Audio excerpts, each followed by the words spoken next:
I just had a property closed that we had major solar issues on. I had a buyer that was in escrow on one of my listings, and that buyer was approved for over $500,000 to purchase this home. The solar company would not qualify them to assume that solar loan. My sellers owed over $43,000. They had not been in the home very long. The solar had not been paid down very much. When we accepted the contract and that offer, the buyer said, buyer to assume solar loan. Well, what happens when a buyer cannot assume the solar loan? Obviously put the buyers and the sellers in a tough situation. The buyers had already gotten approved for the loan. They've done home inspection. They've done appraisal. They want to purchase this home and are visioning their family living there. The sellers have to sell.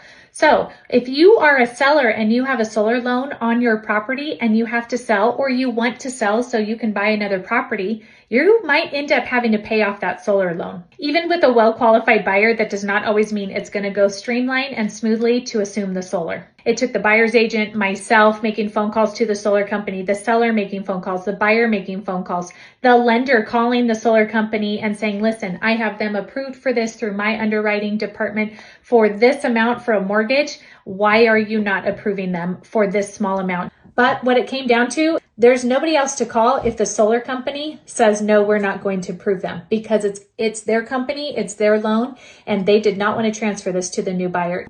So what do you do when you have a buyer that wants to buy a property and a seller that wants to sell a property? They've negotiated price. We've done requests for repairs. We've done all of these things to make the transaction go smoothly. And then the solar company says, nope, you're not going to assume $43,000 of this. And what do you do? What we had to do was the buyer was willing to, in this scenario, willing to cover half of the solar. That's over $20,000 that they were willing to come in addition to their down payment and closing costs. That did not go towards anything except paying off the solar.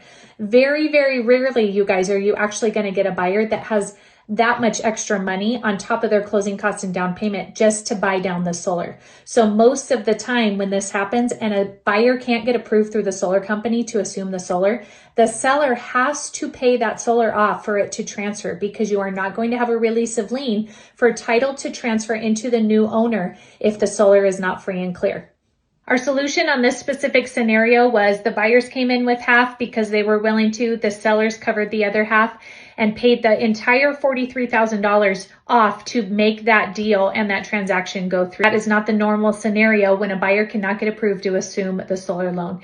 Either the transaction completely falls apart and escrow cancels, or the seller has to pay it off. So if you are a seller and you have solar on your property, keep in the back of your mind that, hey, even though if the buyer's willing to assume this, if they can't get approved for it, in addition to being approved for the mortgage, you may have to pay that off out of your seller proceeds. The bottom line is, if you want to sell your home, you may have to pay that solar off.